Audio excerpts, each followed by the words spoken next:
잘하신 분이. 네. 오치마니의 자아가 죽을 때를 먼저 제가 설명하고 이렇게 수업을 하도록 하겠습니다. 다 가져오셨죠? 네.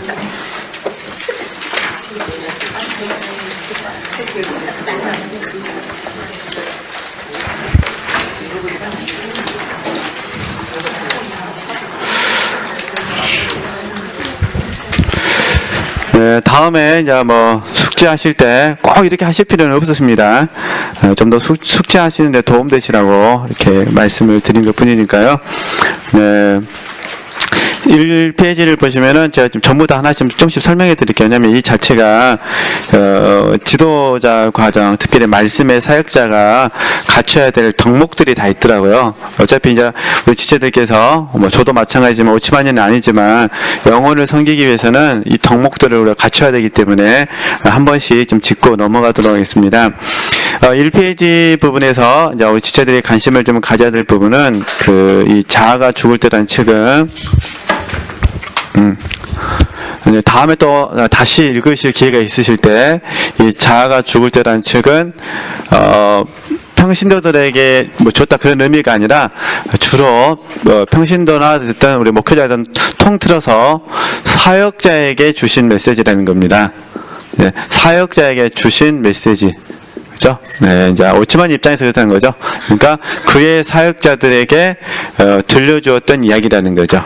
그러니까 다음에 책을 읽어보시면 아시겠지만은 이 책 내용 중에는 이제 그리스도의 일꾼, 아니면 뭐 사역자, 이렇게 이제 주어가 이렇게 좀 포함되어 있습니다. 주어가. 그러니까 그리스도의 일꾼이나 사역자들에게 하나님께서 오치마니를 통해서 메시지를 주신 거죠. 그리고 그리스도의 일꾼과 사역자들이 충성은 하고 있는데 왜 사역적인 면에서 효과가 없느냐? 그러니까 효과가 없느냐? 그 이유를 설명하고 있는 겁니다. 그죠? 그러니까 사역에 대해서는 충성하고 있는데 왜 사역적인 면에서 효과가 없다는 겁니까? 자아가 깨어지지 않아서 그 말입니다. 그죠? 그러면 사역자들 입장에서는 뭐 자아가 죽지 않아서라고 말할 수는 있는데 그냥 자아가 죽지 않아서가 아니라 구체적으로 그러니까 여기 쓰겠습니다. 그 사역자의 특징들을 분석을 한 겁니다. 그러니까 구체적으로 사역자의 자아가 깨어져야 될 영역들, 그죠? 뭐 조금에 나누겠습니다만 이런 영역들을 설명해 놓으면서 계속해서 그 사역적인 특징들에 있어서도 자아가 뭐 해야 되는 거예요? 계속해 깨어져야 된다. 그 말을 하고 있다는 거죠. 그러니까 우리가 이런 원리에서 봤을 때 저와 여러분이 이제 앞으로 자아가 죽을 때 또 읽으신다면 우리가 구원을 이름에도 초점을 맞춰서 읽으셔야 되지만은 뭐라는 거죠? 구원에 참여라는 관점에 있어서도 우리가 초점을 맞추셔서 책을 읽으셔야 된다. 그래서 이 부분을 이제 오치마니가 말하고 싶었다 포인트입니다. 이게. 그럼 이 핵심은 뭐냐? 그게 중간 부분에 있습니다. 중간 정도 좀 내려오시면은 그것은 바로 찾아보셨을까요? 그것은 바로 성령과 영에 의한 것만 보시죠. 그것은 바로 성령과 영에 의한 것만 영적인 사역이며 성령의 계시와 훈련을 통해 겉사람이 파쇄되어야 하고 속사람이 겉사람과 바깥사람을 통해 마음껏 역사해야 한다는 것이다. 그럴 때 하나님께서 쓰시는 사람, 하나님께 유용한 사람이 될 수 있다. 이게 이제 그 핵심 포인트죠. 이 책에서 지금 말하고 싶은 부분이. 그죠? 그러니까 그걸 딱 지체들이 다 생각해 놓으셔야 됩니다. 다시 볼까요? 이게 이제 우리가 이제 그 성령께서 조명해 주셨다면 지각은 뭐냐? 지각은 자 보세요. 그것은 바로 성령과 영에 의한 것만 뭐란 거죠? 영적인 사역이며 이 하나의 문장을 가지고 30분 동안 말할 수 있는 능력을 키우는 거 이게 영적 지각입니다. 하시겠죠? 이게 각자의 영적 지각 각자 그죠? 그 다음에 이제 성령의 계시와 훈련을 통해 겉사람이 파쇄되고 이제 책을 읽었으니까 성령의 계시와 훈련이 어떻게 겉사람에게 나타나는가를 또 30분 동안 뭐 하셔야 돼요? 설명하시겠죠? 이게 지각을 사용하는 거거든요. 그러니까 항상 이렇게 지체들 잘 이해해 주셔야 될 부분은 성령께서 영에게 계시를 통해서 물론 이제 주로 직관이지만 직관을 통해서 하나님의 뜻을 딱 가르쳐 주신 거는 짧습니다.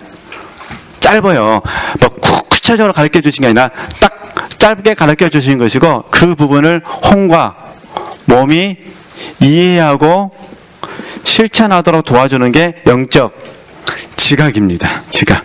그죠? 그러니까 영적 지각을 사용함으로 말미암아 이게 이 영이 깨달은 부분을 이해하고 실천할 수 있도록 해주는 부분이죠. 이건 사람마다 다 그 삶의 정황이 다르기 때문에 또 설명하는 방법도 다 다른 거잖아요. 그러니까 앞으로 지자들께서 멘티랑 교제를 나누실 때 딱 깨달았어요. 아, 이거는 그 멘티의 자아가 깨어져라 하나님께서 깨닫게 해주셨다. 깨달으셨다면 얼른 이제 혼과 몸을 사용해서 영적 지각을 사용해서 그래죠? 그 순간에 자아 발견, 자아 파쇄의 그 모든 과정이 어떻게 돼요? 내 안에서 툭 치면 줄줄줄줄 이제 이렇게 나오셔가지고 설명을 해주셔야 됩니다. 하시겠죠? 하실 줄 믿습니다. 해야 됩니다. 해야 돼. 이런 훈련들을 앞으로 해주셔야 된다는 거. 네. 그 다음에 속사람, 영. 네, 이제 자가 죽을 때 이렇게 번역을 했잖아요. 속사람은 영으로 번역하자. 겉사람은 혼으로 번역하자. 그죠? 바깥 사람은 몸으로 번역하자. 그래서 마음껏 역사해야 흘러나가야 한다는 것이다. 그래서 이게 영의 해방이죠. 그죠? 영의 해방, 흘러나가는 거. 이게 영이 마음껏 흘러나가는 것이 뭐라고요? 영의 해방이다. 그런 의미입니다. 그래 할 때만 하나님께서 쓰시는 사람, 하나님께 유용한 사람이 될 수 있는 것이다. 이렇게 이해를 하셨으면 좋겠습니다. 어찌됐든 뭐, 앞으로 지체들이 저도 그러고 계속해서 이제 어떤 영혼들을 하나님께서 붙이실지는 모르겠습니다만 그 영혼들과 그 교제를 나눈 과정 가운데 직관을 통해서 상담을 하실 수도 있으시지만은 그것과 함께 성령의 계시를 통해서 영적인 상태를 보지만 상태를 풀어가 설명하는 부분은 지각적인 부분이 있다는 겁니다. 그래서 이 부분이 같이 병행할 수 있도록 이렇게 훈련을 해 주셨으면 좋겠다. 그런 부분입니다. 이렇게 보셨으면 좋겠고요. 네. 그 다음에 이제 2페이지입니다. 2페이지. 이걸 제가 이제 크게 깨닫고, 이제 1장에서 이렇게 했습니다. 그러니까, 제가 지금 하는 방법은 뭐냐면은, 일단 우리 지체들께서 책을 이제 다음 학기부터 이렇게 숙제를 하기로 했잖아요. 책을 딱 먼저 읽으셨으면은, 책 읽고 나서 우리 지체들 느끼는 그 깨달음이 있잖아요. 전체적으로 그 깨달음이 있으시죠? 그 깨달음을 쭉 쓰시는 겁니다. 책을 읽으시고 딱 읽고 나서 딱 덮었어요. 그때 딱 마음속에 오시는 그게 있으시잖아요. 이딱 하고 이제 답을 어기 표정이 뭐냐면 좋은데 설명을 못하겠네 이 표정이에요 지금. 그러면 뭐 이게 하여튼 깨달음이 있다. 큰 깨달음, 전체적으로 큰 깨달음이 있고 그 다음에 어떻게 하느냐, 쓰신 다음에 1장에서 이 깨달음을 가지고 무엇을 깨달았는지, 2장은 어떻게 깨달았는지, 3장은 어떻게 깨달았는지 쓰시면 좋겠다 그 말입니다. 깨달음 쓰시고 그 다음에 실천할 수 있는 거 적용 쓰시고, 네, 이렇게 하는 방법이 한 가지 있고, 지금 발표하시는 것처럼, 그죠? 요약을 하시고, 그 다음에 깨달음 한 4가지 정도 쓰시고, 그 다음에 깨달음을 따라서 실천할 수 있는 거 4가지 쓰시고, 어떤 방법을 하셔도 상관은 없습니다. 그렇죠? 네, 좀 편하게는 이게 편하겠죠? 그죠? 요약하시고 그 다음에요 깨달음을 4가지 정도 실천할 것을 4가지 정도 쓰는 거는 쉽지 않으면 10장이면은 하나씩만 깨달아도 10개를 써야 되는데 몇 가지만 써라 하니까요. 4가지. 예. 10개 다 쓰셔도 상관없습니다. 예. 그러면 이제 부담 가지실까봐 억지로 10개 만들려면 얼마나 힘들겠습니까? 그러죠? 예. 그래서 이제 요약하시고, 깨달음 4가지 쓰시고, 실천 4가지. 이렇게 쓰시면은 3페이지 정도는 되실 거예요. 예. 그 요약을 또 너무 자세하게, 이건 이제 본인이 선택하시면 돼요. 요약은 내가, 핵심 정리를 나 요약하고 싶다. 그러면 책 그대로 밑줄 그으신 거 타이핑 하셔갖고 내가 보관할 거니까 핵심 딱 정리하시면 되시고요. 아니면 저처럼 큰 아웃라인을 중심으로 해가지고 말하고 싶어하는 포인트가 있잖아요. 포인트를 간략하게 서술하면서 요약하는 방법이 있습니다. 뭐가 되셨든 우리 지체들이 원하신 대로 하시면 됩니다. 네, 그래서 요약하시고 딱 요약만 되면 쉽잖아요. 깨달음 한 4가지만 쓰시고 그 깨달음을 가지고 실천상을 쓰는 겁니다. 이 4가지를 가지고 한번 이렇게 숙제를 이제 다음 학기부터 해 주셨으면 좋겠다. 이제 한 단계 업그레이드가 되셔야죠. 그죠? 네. 바라기는 이렇게 하시면 제일 좋고 바라기는 큰 틀 안에서 깨닫으시고 그러니까 이 깨달음이라는 걸 다시 정리해 드릴게요. 이는 저자가 말하고 싶은 핵심을 듣는 핵심.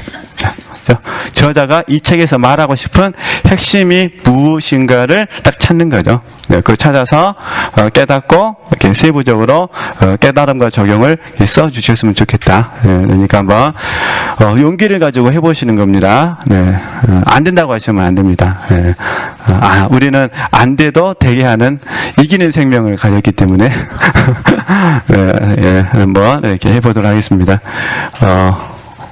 부담 갖지 마시고 발표시키는 거 아니니까. 네. 그래서 그걸 하기 위해서 계속해서 우리가 시간마다 연습할 거니까요. 그렇게 하셨으면 좋겠고요.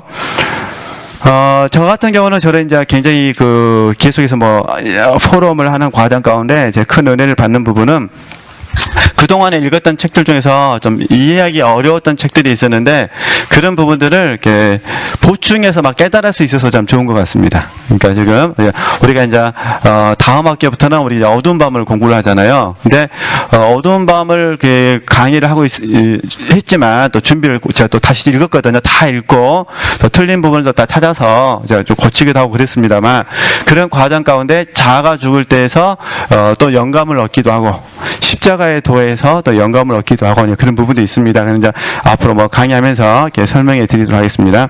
그다음에 이제 2페이지로 가서요. 이게 이제 크게 이제 깨달았던 부분이고 이제 작은 세부적으로 이제 적용하면은 이런 부분이죠. 세부적으로 적용하면은 1장에서 그죠?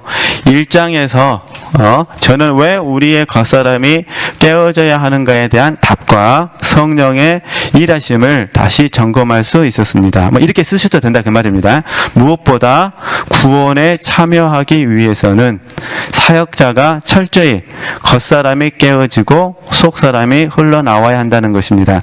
사역을 하다 보면 순간적으로 육신이 개입될 가능성이 있는데 그러잖아요. 우리가 사역자 하다 보면 매 순간 철저히 이 육신을 거절하고 오직 주의 생명만이 통로되어 흘러나올 수 있도록 해야 함을 깊이 깨달았습니다. 이렇게 관점에서 봤을 때 제가 뭘 깨달으면 자아상실이라는 것이 굉장히 뭐라는 거죠?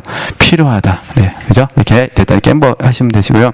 그 다음에 2장에서는 이제 히브리서 4장 12절, 13절 말씀이 너무너무 우리에게 날마다 적용되어져야 된다. 이렇게 깨닫는 거예요. 근데 우리가 늘 아시잖아요. 히브리서 4장 12절, 13절 말씀 얼마나 말씀 많이 들으셨어요. 그죠? 근데 제가 그때 깨닫던 부분은 이제 제가 지금 다 말씀의 사역자라고 그랬잖아요. 그러니까 말씀의 사역자가 먼저 뭐 해야 되는 거죠? 히브리서 4장 12절, 13절 말씀이 적용돼야 된다는 거예요. 먼저. 그리고 그 말씀으로 사역자가 뭐예요? 사역자가 통로로 사용되어야 된다. 이런 의미죠. 그러니까 사역자 입장에서 봤을 때는 먼저 히브리서 4장 12절 13절 말씀이 적용돼야 되니까 여기에 이제 우리가 아는 들어가기 훈련 그 다음에 나가기 훈련이 나오잖아요. 그렇죠? 그러니까 들어가기 훈련, 나가기 훈련의 출처는 뭐냐면은 성령의 훈련이지만 말씀으로 적용하면 히브리서 4장 12절, 13절 말씀입니다. 찌르고 쪼개고 감찰될 때 우리가 들어가기가 되고 그런 과정 가운데 나가기가 된다. 이런 부분이죠. 그래서 이런 부분들을 저 같은 경우는 제가 먼저 날마다 힘써야 되겠구나. 그리고 그것을 가지고 성령께서 통로로 사용하시는구나. 이렇게 봤더니 제가 깨달았던 부분은 무엇보다 기본에 충실해야 되겠다. 이걸 제가 이제 책을 읽으면서 알게 됐습니다. 영적 지식이야 뭐 늘 들었던 부분이니까 알 수는 있었지만은 그러나 제가 가졌던 그 감동이 뭐냐면은 사역자는 항상 기본에 뭐라는 거죠? 충실해야 된다는 거. 그 기본에 충실해 온 거 봤더니 히브리서 4장 12절, 13절 말씀. 그죠? 네, 그렇게 하다가 제가 이제 여기다 쓰지는 않았을 거예요. 쓰지는 않았습니다만 제가 이제 뭘 깨달았냐면은 이게 그 좀 확장시키는 방법인데, 우리가 영에 속한 사람을 읽으셨어요. 기억나실지 모르겠는데, 영에 속한 사람에서 오츠만이가 또 히브리서 4장 12절 13절에서 인용합니다. 거기서도. 근데 어떻게 인용하냐면은 영에 속한 사람에서는 단순히 자아가 죽을 때라는 개념보다는 대제사장이신 예수 그리스도, 대제사장이신 예수 그리스도가 제물을 각을 떠서 드리는 그 모습으로 적용을 합니다. 이거를 이제 우리에게 적용하면 뭐냐면, 대제사장이신 예수 그리스도께서 말씀을 가지고 제물인 저와 여러분을 어떻게 하는 거죠? 각을 뜨는 거예요. 어떻게 뜨느냐? 찌르고 쪼개고 감찰시켜서 이 제물이 순전한 제물이 되게 하신다는 거죠. 그래서 누구에게 드린다? 하나님께 순전한 제물로서 하나님께 드리는 것이다. 그러니까 들어가기가 이제 이해가 되는 거죠. 그죠? 순전하지 못한 건 다 누구 잘못이라는 거죠? 내 잘못이라는 거예요. 그러니까 찌르고 쪼개고 감찰시키는 거, 특별히 찌르고 쪼개고 감찰이라는 부분은 혼하고 많이 관련됐거든요. 이게 쪼갠다는 건 아시잖아요. 영적인 것하고 육신적인 것을 분리시킨 거니까 영혼이 관련되겠죠. 찌를 때 우리가 뜨끔한다는 것은 혼의 양심이 뜨끔할 수도 있지만 영의 양심도 뜨끔할 수 있잖아요. 그러니까 이제 찌르고 쪼개고 한 부분은 영과 혼이 같이 가는 거라면, 감찰시키는 부분은 생각과 마음을 들춰내시는 거니까 혼하고 관련된 거거든요. 그러잖아요. 그러니까는 성령께서 영에게도 역사하시고 혼에게도 역사하시고 몸에게도 역사하셔서 산 제물로서, 순전한 제물로서 하나님께 드리는 거라는 거예요.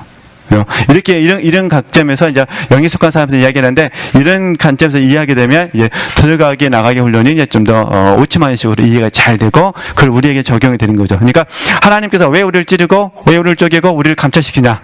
저와 여러분이 순전한 제물이 되어서 하나님께서 기뻐 받으시는 우리가 되도록 하기 위해서 찌르고 쪼개고 감찰시킨다는 거죠. 그죠? 근데 그 목적을 잃어버리면 어떻게 돼요? 잃어버리면 또 찔르네, 또 찔러. 또 쪼개시네. 또 감찰시키시네. 이렇게 되는 거죠. 안 그러신가요? 그러잖아요. 그러니까 항상 이런 과정 가운데 왜 목적이 중요하다 그 말입니다. 하나님이 저와 여러분을 순전하게 받으시기 위해서 그렇게 하신다라고 이해하시면 좀 더 도움이 되시겠다, 그런 부분입니다. 3장에서는 이제 이건 보니까 워낙 많이 설명했기 때문에 제가 특별히 할 필요는 없을 것 같아요. 저와 여러분이 손에 들고 있는 것이 많으면 많을수록 뭐 한다는 거죠? 구원에 참여하는데 방해가 된다, 이 말이죠. 그러니까 하여튼 우리에게 적용하면은, 사역자가 손에 든 것이 많으면 뭐 한다는 거죠? 주님께서 일할 가능성이 줄어들게 된다, 그 말입니다. 그죠? 그러면 사역자 입장에서 봤을 때 손에 든 것은 뭐가 될까요? 이제 사역자니까. 사역자 입장에서 봤을 때, 그죠? 사역자의 어떤 것이 되겠죠? 어떤 거, 그죠? 자, 사역자의 어떤 거 한번 불러보실래요? 어떤 지식이 될 수도 있겠죠. 지식. 그렇잖아요. 영적 지식 말고 세상 지식, 그죠? 그죠? 지식. 그 다음에 어떤 사역자의 열심도 될 수도 있겠고, 그죠? 그 다음에 사역자의 건강도 될 수도 있겠죠. 사역자의 물질이 될 수도 있겠죠. 뭐 이런 식으로, 등등등등. 아니면 이제 사역자의 소명이나 달란트도 다 포함시켜서 이런 부분들이 많아지다 보면 자연스럽게 자아 발견, 자아 발사가 안 되죠. 계속해서 몰래 바라보니까 이것들을 의지하게 되니까, 그죠? 이게 자기 신뢰거든요. 자기 신뢰.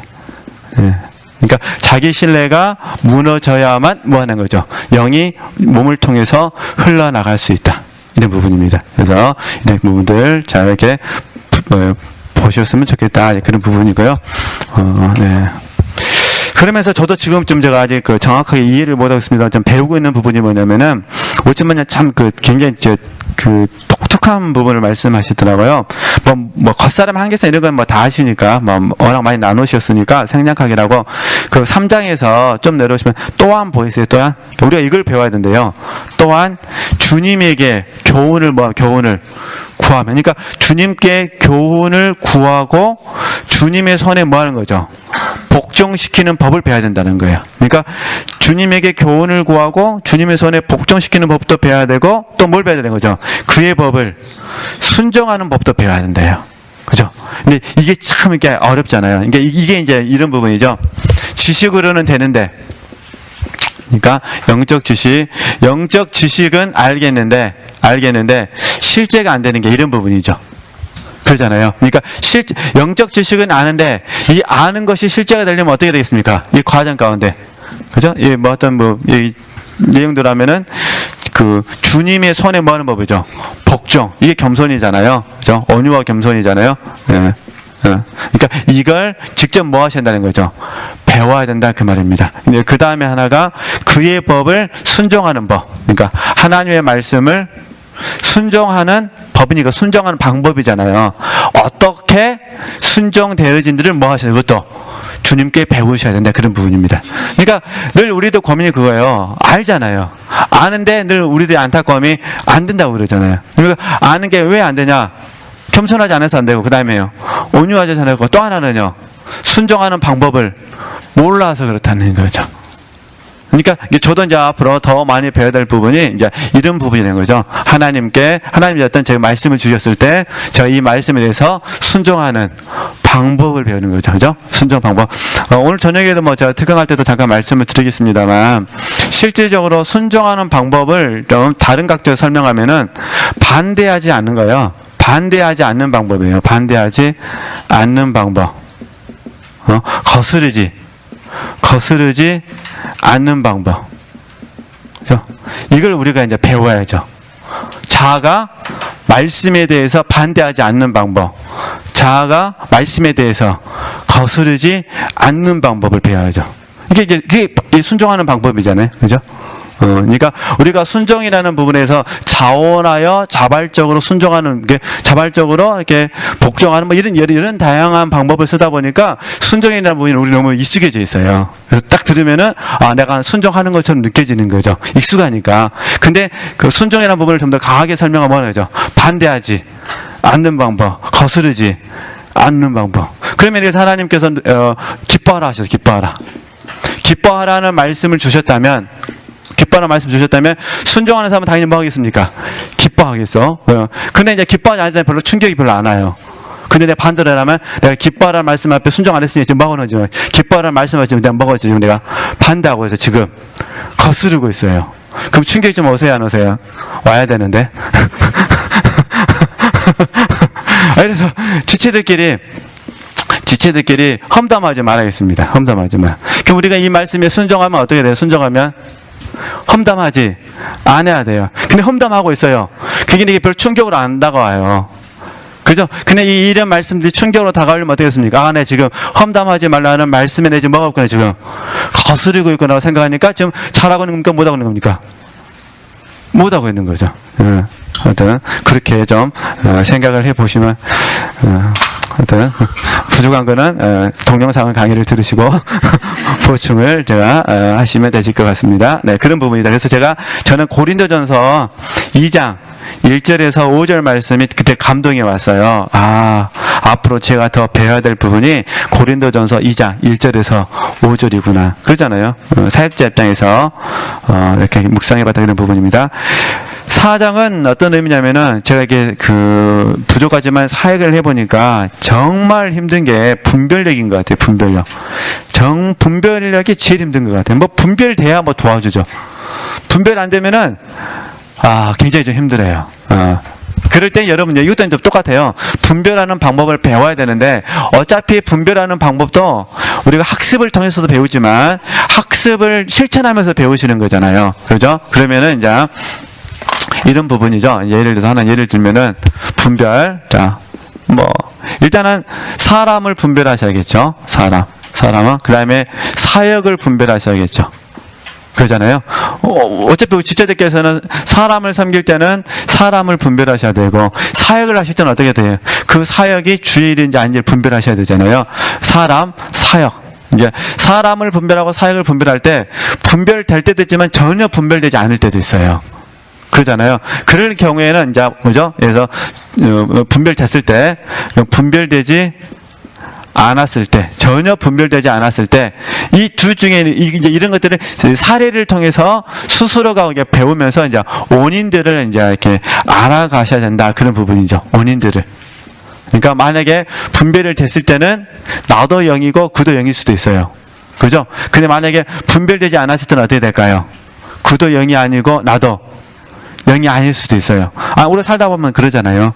그러면 아무리 분별을 해도 분별될까요? 안 될까요? 안 되죠. 그러면 또 하나가 있죠. 하나님께서 침묵하실 때. 하나님께서 침묵하시면 방법이 있습니까? 없습니까? 없는 거예요. 이제 이럴 때 이제 어떻게 해야 될 것인가? 이런 부분이죠. 그죠? 이렇게, 이런 부분들을 앞으로 지체들께서 이제 계속해서, 잘 배우시고, 또 배우셨으면 좋겠다. 그런 부분입니다. 그러는 과정 가운데, 우리 늘 배우셨던 부분, 실제가, 기쁨 받아가 서로 부르듯이 실제가 뭘 부른다는 거죠? 실제를 부르는 거죠. 결국 우리가 힘쓰는 것은 실제를 나누어 주어야, 실제를 받을 수가 있겠죠? 네. 이제 이런 부분까지 우리가 이제 관심을 갖고 우리가 훈련을 해야 된다. 참 이게 너무 어려운 것 같아요. 제가 늘 고민하는 부분인데 참 분별. 그나마 카드 상담은 그나마 괜찮은데 생활 상담은 진짜 이게 힘든 것 같아요. 왜냐면 그 사람이 딱 그 마음의 어떤 부분을 딱 감추고, 지금 이해되시죠? 딱 감추고 이렇게 말을 할 때 뭐 내가 투시 연사가 있는 것도 아니고 이건 참 이거 힘든 것 같아요. 하여튼 뭐 예를 들어서 잘못 두면 괜히 또 그러시니까 이런 부분들은 앞으로 우리가 캐스처 마크로 찍어놓고 계속해서 공부를 좀 하셨으면 좋겠습니다. 사람들은 이렇게 멘티들 입장들은 엉뚱한 질문들을 많이 하시는 분들이 있으세요. 호기심을 가지고 많이 질문들 해요. 멘티 되신 분들은 근데 가서 또 그런 걸 이렇게 질문을 하냐고 해봤다가 또 멘티가 또 성질 나가고 안 나와버리니까 난감하죠. 그러세요, 안 그러세요? 우리 지체들은 어떤 질문 중에 굉장히 황당한 질문이 있으세요? 제가 또 녹음돼서 그러는데 하여튼 그런 거 있습니다.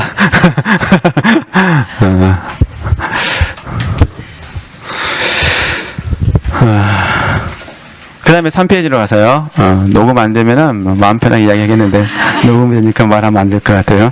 그 3쪽에 가서는 이제 이미 다 읽으셨고 은혜 받으셨을 거예요. 처음에 보면 이제 이렇게 읽겠습니다. 읽고만 넘어가겠습니다. 이거는 이제 제가 너무 감동을 받았고 제 부족한 부분이었기 때문에, 우리가 영을 통해서 다른 사람을 접촉할 수 있다고 말할 때 이것만으로 모든 사람들의 영적 상태를 전체로서 접촉할 수 있다는 것은 아닙니다. 그것은 우리가 성령께 훈련을 받아 주님에게 깨어진 어떤 특정 부분에 한해서만 뭐란 거죠? 다른 사람을 접촉할 수 있을 뿐이기 때문입니다. 그러니까 우리 한계성을 우리가 좀 이렇게 인정해야 되는 게, 조금 말고 다 한 것처럼 말해서 안 되고 하나 경험하고 모든 것을 경험한 것처럼 말해서는 안 된다, 그런 부분입니다. 네. 항상 이론과 실제는 다르더라고요. 아시잖아요. 어떤 사람이 오른쪽 뺨을 대면은 이론은 어떻게 되죠? 왼쪽 뺨을 대야 되잖아요. 근데 오른쪽 뺨 맞으면 왼쪽 뺨 대고 싶으면 생기세요, 안 생기세요? 안 생기시죠? 그 다음에 하나님의 영이 신자들에게 주어지신 것은 단번에 된 것이지만 우리의 영이 평생을 통하여 훈련을 뭐냐죠? 계속해야 한다는 것을 기억하면 매우 중요합니다. 그래서 영이 평생을 통하여 훈련하는 게 그 영의 기능의 훈련이잖아요. 그죠? 배우면 배울수록 우리는 더 많이 뭐 할 수 있는 거죠? 분별할 수 있다. 그 다음에, 그래도 오해하시면 안 됩니다. 분별력이 있다고 해서 모든 것을 알 수 있는 건 아니다. 가르쳐 주시는 것만 알 수 있다. 이렇게. 그 다음에 영적인 식별력의 결여는 분별력의 결여는 뭐의 결핍이라는 거죠? 영적인 훈련의 결핍 때문입니다. 그러니까 보세요. 사역자들에게 이렇게 말한다는 게 쉽겠습니까? 오랫동안 사역자로서 살고 있는 사람들에게 또 오치만이가 어쩔 수 없이 말한 부분은 여러분들에게 식별력이 떨어지는 이유는 뭐라는 거죠? 영적인 훈련이 부족하기 때문이죠. 그러므로 우리가 처리를 받으면 받을수록 사람과 여러 가지 일들에 대해서 더 많이 알 수 있는 게 사람과 여러 가지 뭐라는 거죠? 일. 우리는 배워가는 겁니다. 어떻게 보면 이제 첫걸음 뗀 거죠. 사람을 이해하는 것도 첫걸음 떼는 것이고 일에 대해서도 첫걸음 떼는 것이고, 그죠? 다른 사람들의 요구를 더 많이 채워줄 수 있습니다. 그러므로 봉사의 범위를 넓히는 길은 다른 데 있지 않고 뭐에 있다는 거죠? 우리들의 육체를 처리하는 그 영역에 달려있다. 그런 부분입니다. 네. 어찌됐든 뭐, 앞으로 계속해서 배우셔야 될 부분이니까, 뭐 이미 잘 지어버렸습니다만, 다시 한번 말씀드리면은, 우리는 사람을 상대하고, 이제 다음 학기에 이기아 목사님이 더 자세히 배우실 거예요. 그 다음에 일에 대해서도 우리는 배워야 됩니다. 그래서 참 이게 어려운 부분 같은데, 사람에 대해서는 이제 세 가지를 배우셔야 되잖아요. 영적인 상태를 배우셔야 되고, 그 다음에 혼의 상태, 그죠? 혼의 상태를 보셔야 되고, 그리고 지금 말하는 거, 그죠? 현재 말하는 것을 통해서 그의 그 상태를 알아야 되고, 혼의 상태라는 부분에는 영적인 상태는 성령께서 가르쳐 주신 거죠. 성령께서 가르치시는 것이고, 말하는 것을 아는 것은 어때요? 물론 성령께서 가르치시는 것이지만 또 내가 뭐 하는 거죠? 내가 이해하는 거죠. 그래서 어려운 것 같아요. 분별이라는 게. 아니, 그가 1시간 동안 말했는데 내 편에서 무슨 말 하는지 몰라요. 그러면 말할 수 있어요? 없어요? 없어요. 이런 사람 만나면 성질하시죠? 1시간 동안 말했는데 무슨 말인지를 못 알아듣겠어요. 그래도 남편이 아니니까 성질도 못 내죠. 남편이 그렇게 말하면 성질 납니까 안 납니까? 깝깝해서 못 살겠다고. 이렇게. 그게 이제 왜냐면은, 앞으로 우리가 만날 사람이 영으로 말할 수도 있고, 뭐로 말할 수 있으니까요. 자아로 말할 수도 있고, 기분 좋게 말할 수도 있고, 성질 나서 말할 수도 있고, 뭐 그러잖아요. 하여튼 어떤 상황이면 또 기쁨으로 말할 수도 있고, 불안한 상태에서 말할 수도 있고 그러잖아요. 이럴 때 이제 그거 말하는 것의 그 상태에 대해서, 이거는 앞으로 담임 목사님 통해서 더 이제 배우셔야 될 부분이고, 저도 좀 굉장히 힘든 것 중에 하나 일입니다. 일. 예. 성령께서 딱 기도하면 10시에는 이걸 해라, 11시에는 이걸 해라, 12시에는 이걸 해라 이렇게 다 말씀해 주시면 좋겠는데 안 그러시더라고요. 그래서 참 어떤 일을 하라고 감동을 주시지만 구체적으로 어떻게 하라는 부분까지는 그래서 이 부분에 있어서는 또 우리가 어쩔 수 없이 배워야 될 부분이 있구나 보시고요. 그 다음에 5장에서는 뭐냐면 결국 오치만이가 하고 싶은 포인트는 뭐냐면은 결국 개인 영성은 이제 어디로 종합돼야 된다는 거죠? 교회로 가야 된다는 거예요. 교회의 사역으로 발전돼야 된다 그 말입니다. 그러니까 개인의 영성은 개인 영성으로 끝나버리면 안 되고 뭘로 가야 돼요? 교회의 사역으로 가야 된다. 왜냐하면 진정한 교회가 그리스도의 몸이고 또 주님이 교회의 머리이시기 때문에 그래서 이제 공동체 사역으로 나가야 된다. 그런데 왜 교회의 사역이 힘을 잃어버리냐? 사역자들의 개인 영성에 있어서 말씀이 깨어지지 않아서 그렇다. 이렇게 가는 겁니다. 그러니까 어쨌든 우리 지체들께서 앞으로 이제 다 멘티들을 섬기실 때 개인 영성도 중요합니다. 이제 앞으로는 이제 좀 더 어디에 더 초점을 맞추셨으면 좋겠어요. 공동체 영성으로 이렇게 가셨으면 좋겠다. 그런 부분입니다. 그런 부분들을 읽어보시면 되실 것 같고요. 그 다음에 6장에서는 이게 어떤 언어적인 부분이라 언어적인 부분들만 좀 이제 오치만이 말하는 그 언어적인 부분들을 우리 지체들 좀 외우셨으면 좋겠어요. 외워놓으시면은 다른 책을 읽을 때 굉장히 편하십니다. 근데 다 외울 필요는 없으시지만은 자 오치만이가 이래서 성령에 대해서 말씀하실 때 성령은 생명적인 사역이 있고 능력의 사역이 있다 이렇게 말합니다.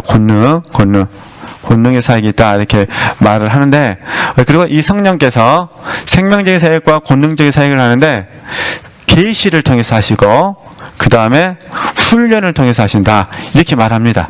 그러니까 주로 계시는 뭐가 관련되겠습니까? 생명과 관련되겠죠. 훈련은 좀 뭐가 관련되겠습니까? 권능하고 관련되겠죠. 그러잖아요. 네. 그러니까 성령께서는 계시와 훈련을 통해서 하신데 계시를 통해서 뭐 하냐? 속 사람과 겉사람을, 아이고, 네.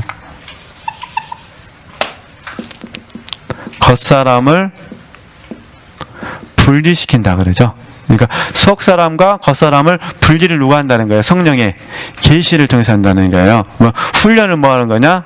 겉사람을 파쇄시키신다. 이렇게 이제 적용을 하죠. 이제 결국은 성령께서 계시와 훈련을 통해서 이렇게 일을 하신다는 거예요. 이게 이제 말씀으로 들어가면 똑같아요. 성령께서 말씀을 계시하시고 말씀으로 뭐 하시는 거? 우리를 훈련하신다. 이렇게 되죠. 그러니까 말씀의 훈련은 우리를 뭐 시키는? 겉사람을 파쇄하고 말씀의 계시를 통해서는 속사람과 겉사람을 분리시킨다. 이렇게 적용을 하거든요. 이런 개념들을 우리 지체들이 좀 알아놓으시면은, 저는 이런 부분들 통해서 큰 은혜를 받았는데, 그러면서 이제 어떤 얘기를 하면은 은혜의 수단들을 말합니다. 은혜의 수단은 물론 담임 목사님 말한 거하고 좀 차이가 있습니다만, 첫 번째가 말씀이고, 두 번째가 기도고, 세 번째가 성령의 훈련이다. 이렇게 말합니다. 그런데 시간으로 따지면은 성령의 훈련이 제일 많다. 그러니까 성령께서 우리를 훈련하시는 것, 겉사람을, 자아를 파쇄시키는 것이 뭐라는 거죠? 하나님의 은혜의 수단이다. 이렇게 부른다는 겁니다. 그러니까 은혜 많이 받고 계시죠? 할렐루야. 오늘 집에 가셔서 혹시 남편들하고 다투시면은 은혜 주셔서 감사합니다. 하나님 이 정도만 주시면 안 되시겠습니다. 좀 더 주셔야겠습니다. 그렇게 하라는 것이 아니라 그럴 날이 있기를. 그래서 이제 저는 이제 이런 부분을 통해서 이제 자기 부인, 자아 부정동 등등등 생각해봤다 이렇게 말씀드렸습니다. 그러니까 결국 우리가 똑같아요. 자아가 그러면 왜 잘 안 깨지냐? 항상 원리가 그러잖아요. 왜 안 깨지냐? 오치만이 설명하면은 성령의 훈련을 아직 우리가 충분히 받지 못해서 그렇다 되는 거죠. 이렇게 네 그렇게 이해하시면 좋겠고요. 그 다음에 7장에서는 뭐 잘 하시는 거니까 이제 성령의 사역에 대해서 우리가 이제 다 뭐 중복된 내용이잖아요. 이렇게 보셨으면 좋겠고요. 이게 찌르고 쪼개고 감찰시키는 이 부분들은 그냥 워낙 많이 들으셨으니까 이렇게 보면 될 것 같습니다. 그 다음에 이제 8장. 8장에서는 이제 어떤 의미냐면은 우리가 누군가에게 어떤 사람으로 보이느냐가 중요하다 이 말입니다. 이제는 이게 여기서 우리가 늘 조심해야 될 부분이 있습니다. 여기서 바울은 빌립보서인가요? 아니면 골로새서인가? 하여튼 이렇게 말합니다. 내가 하나님을 기쁘시게 하라, 사람을 기쁘게 하라. 이건 적용을 잘해 주셔야 돼요. 꼭 자아가 안 깨진 사람들 이런 말씀을 적용을 해요. 왜냐면 내 자아의 오름을 증명하기 위해서 내가 하나님을 기쁘게 해야 되겠냐, 사람을 기쁘게 해야 되냐. 나는 누굴 기쁘게 했다는 거죠? 하나님을 기쁘게 했다. 근데 이제 그 말을 듣는 사람 힘들어요. 그건 영이 아니라 뭘로 말하고 있으니까? 자아로 말하고 있으니까. 그죠? 그러니까 이건 적용을 잘 해주셔야 됩니다. 근데 이제 오치만이 말한 건 뭐냐면, 이게 바울 사도가 말한 부분은 사역자는 하나님의 계시를 전달하는 사람이다. 이걸 말하고 싶은 거예요. 그죠? 하나님 사신이 이걸 말하고 싶은 거고, 오치만이 말하고 싶은 건 뭐냐면은, 자아가 깨어지게 되면, 이게 자아가 파쇄되어지게 되면, 당연히 영이 흘러난다 그랬잖아요. 그 영이 흘러나는데, 영이 흘러나는 걸 어떻게 할 수 있느냐 이 말이에요. 영이 흘러가는 걸 어떻게 할 수 있느냐? 그죠? 상대방이, 그냥 멘티를 하겠습니다. 멘티가 우리에게 자아를 느끼면 그건 자아라는 거예요. 그죠? 단지 이 멘티가 이제 정상적인 멘티였을 때 이야기입니다. 정상적인 멘티였을 때. 잘못된 멘티는 절대 안 그럽니다. 아무리 영으로 해도 다 자아라 그래 버리니까. 네, 정상적인 멘티였을 때. 우리가 영으로 흘러나게 되면 멘티에게는 그분은 영적인 사람으로 각인이 된다는 거예요. 저분은 앞으로 더 깨어져야 될 사람으로 각인이 된다. 이게 인상이라는 거죠, 인상. 그 이야기를 하는 거예요. 그러니까 이 이야기는 굉장히 우리가 심각하게 들을 부분이죠. 저와 여러분이 오늘 이렇게 어디서 교제를 나누는데 딱 인상이 강 목사님은 자아가 더 많이 깨어져야 될 사람 딱 인상이 된 거예요. 한 번 바뀌어 그 다음날 또 없어져야 되는데 이런 게 잘 안 없어져요. 10년이 지나도 이제 오해를 가지고 10년 동안 지나도 안 바뀐 사람은 딱 돼버리죠.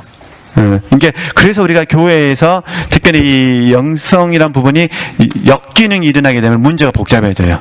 역기능이 발생했을 때. 특별히 이제 영성훈련 때문에 상처를 받은 사람은 진짜로 군대 가면 그런 말이 있잖아요. 제대하면은 그쪽을 바라보면서 오줌도 안 산다고. 근데 영적인 부분에 만약에 훈련을 해서 상처를 받으면 그 사람도 그런 말을 하진 않겠지만 비슷한 말을 할까요, 안 할까요? 얼마든지 할 수도 있죠. 그러잖아요. 그렇기 때문에 우리가 항상 이런 부분들은 이제 사역자라는 입장에서는 조심해야 된다. 그런 부분입니다. 네, 이렇게 참고하셨으면 좋겠고요. 네. 저도 이제 이 부분을 보면서, 야, 진짜 잘해야 되겠구나. 그 생각을 했습니다. 그 다음에 이제 9장에서는, 9장이 이제 우리가, 저는 참 9장을 제가 좋아합니다. 온유한 사람의 특징 볼까요? 첫 번째, 접근하기 쉬움. 접근하기 쉬움. 이 말은 무슨 말이냐면은, 온유한 사람하고 함께 있으면 멘티가 굉장히 마음으로 뭘 누린다는 거죠? 쉼을 누릴 수 있다. 이런 부분입니다. 접근하기 쉬움. 그런 의미에서 영적인 교제하기가 쉽다. 이런 부분이 접근하기 쉬움. 두 번째는 극히 민감함을 아시죠? 민감입니다. 간이 아니라 민감. 저도.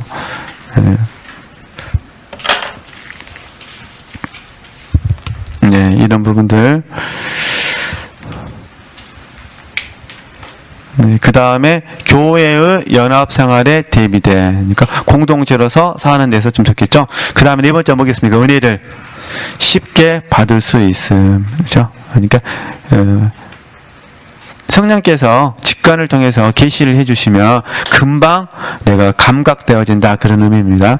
접근하기 쉬움, 극히 민감함, 그 다음에 교회의 연합생활에 대비됨, 은혜를 쉽게 받을 수 있음. 이렇게 잘 묵상해 보셨으면 좋겠습니다. 그래서 저도 늘 저는 원래부터 이 테마를 좋아해가지고 가끔씩 묵상합니다. 과연 나는 멘티들과 있을 때 접근하기 쉬운 사람인가, 불편한 사람인가.